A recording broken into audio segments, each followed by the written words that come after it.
والقلم وما يسطرون ما أنت بنعمة ربك بمجنون وإن لك لأجرا غير ممنون وإنك لعلى خلق عظيم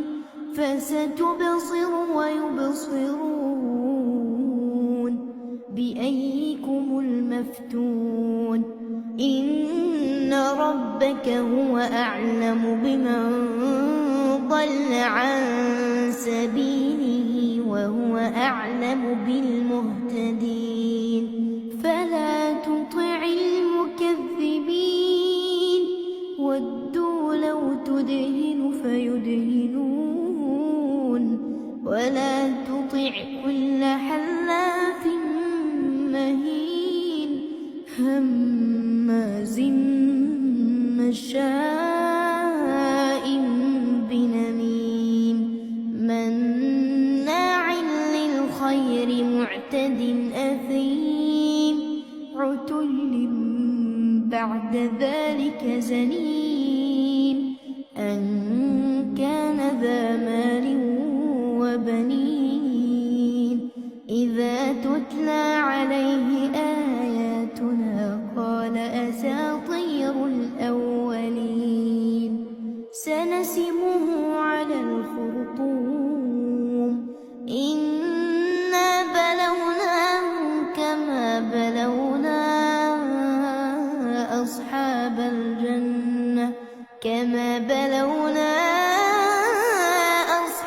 الجنة إذ أقسموا ليصرمنها مصبحين ولا يستثنون فطاف عليها طائف من ربك وهم نائمون فأصبحت كالصريم فتنادوا مصبحين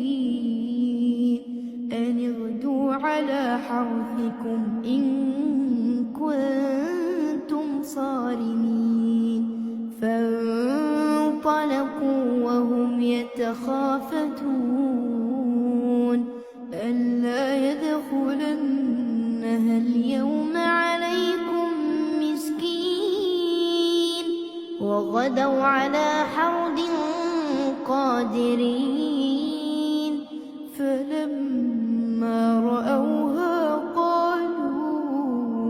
إنا لضالون بل نحن محرومون قال أوسطهم ألم أقل لكم لولا تسبحون قالوا سبحان ربنا إنا كنا ظالمين فأقبل بعضهم على بعض يتلاومون قالوا يا ويلنا إنا كنا طاغين عسى ربنا أن يبدلنا خيرا منها إنا إلى ربنا راغبون كذلك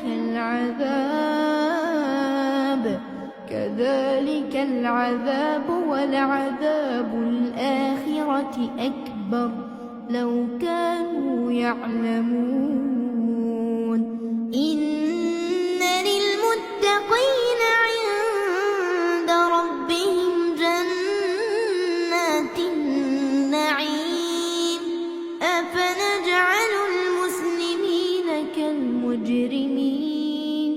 ما لكم كيف تحكمون أم لكم كتاب فيه تدرسون إن لكم فيه لما تخيرون أم لكم أيمان علينا بالغة إلى يوم القيامة إن لكم لما تحكمون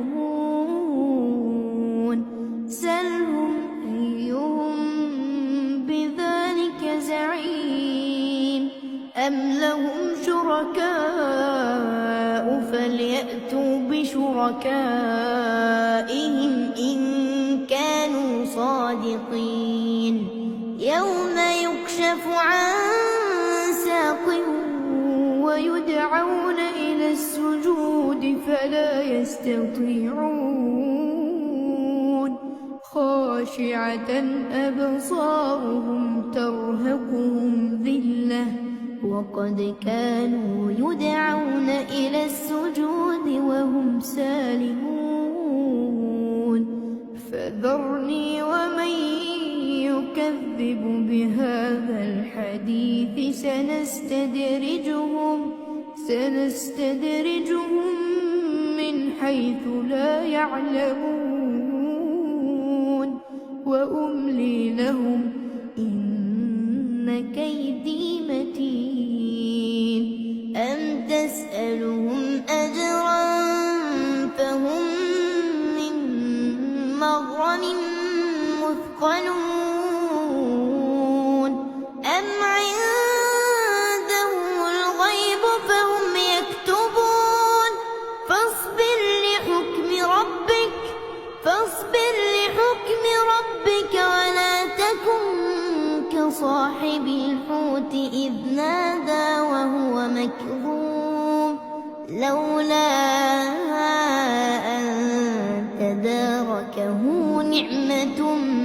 من ربه لنبذ بالعراء وهو مذموم فاجتباه ربه فجعله من الصالحين وإن يكاد الذين كفروا ليزلقونك بأبصارهم لما سمعوا الذكر ويقولون إنه لمجنون وما هو إلا ذكر للعالمين